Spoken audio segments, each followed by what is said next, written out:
Hi kids, it's Tracy. How are you guys doing today? I'm going to read you a story, okay? And the story is called The Story of Noah, okay? It all starts with Noah. Did you know that after Noah was 500 years old, he had 3 sons? I don't know about you, but I've only met one or two people that were 100 years old, and they were old. After Noah was 500 years old, things started getting very interesting for him. One day, as God was thinking about the people on earth, his heart became very sad.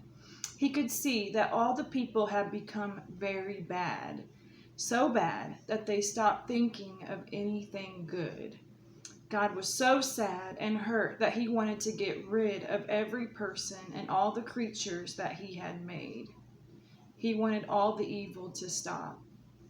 The thing about God is that he gets very angry at our sin and all the bad stuff in the world.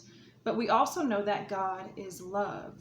God is love, so that means that he can be disappointed when we do bad things, but he still loves us.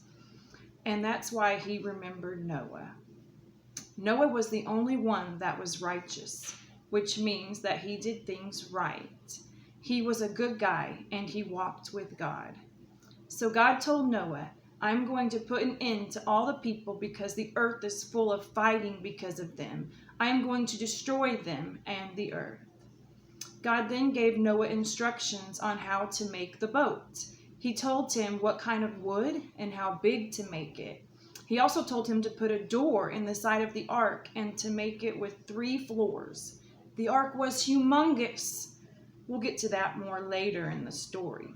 The Bible says that next God told Noah that he would make a covenant with him. A covenant is an agreement with a promise. He would save Noah and his wife and his 3 sons and their wives. They would be safe in the ark because God was going to flood the whole earth and everything else would die.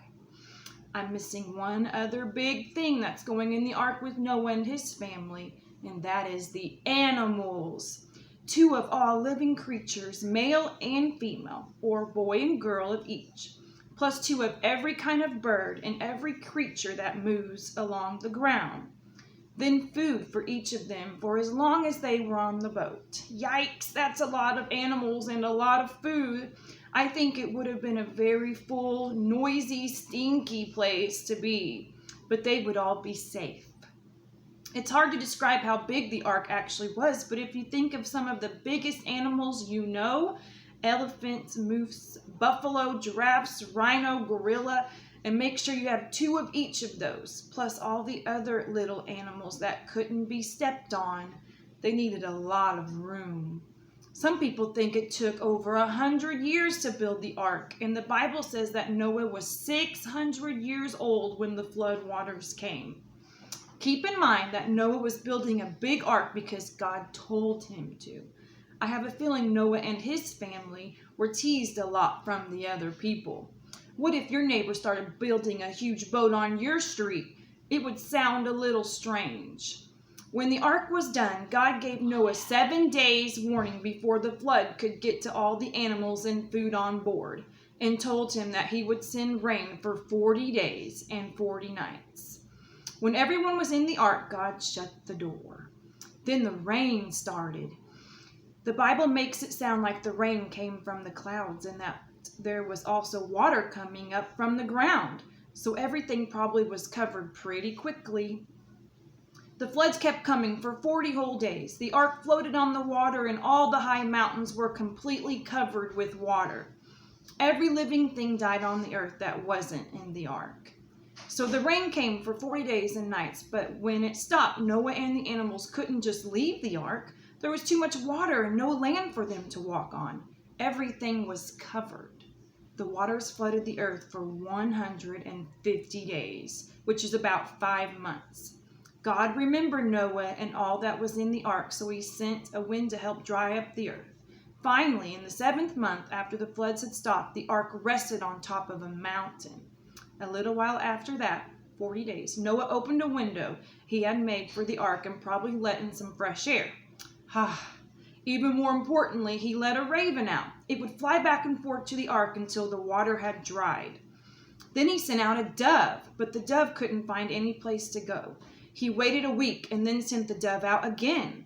This time the dove came back with an olive leaf, which meant the waters had gone down. He waited one more week and let the dove out again, and this time it didn't return. From the way the Bible describes, Noah, his family, and the animals were in the boat for just over a year, or 370 days. That's a long time to be in a boat with all those animals. When the earth had dried up enough, God told Noah that everyone could get out of the boat.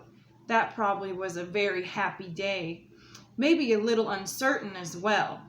There would be no one but them on earth, and they would have to start all over, building a house, collecting food. There wasn't a big grocery store waiting for them when they got off the ark.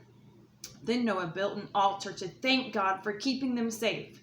When God saw what Noah had done, he told Noah that he would never again curse the ground, even if people became very bad.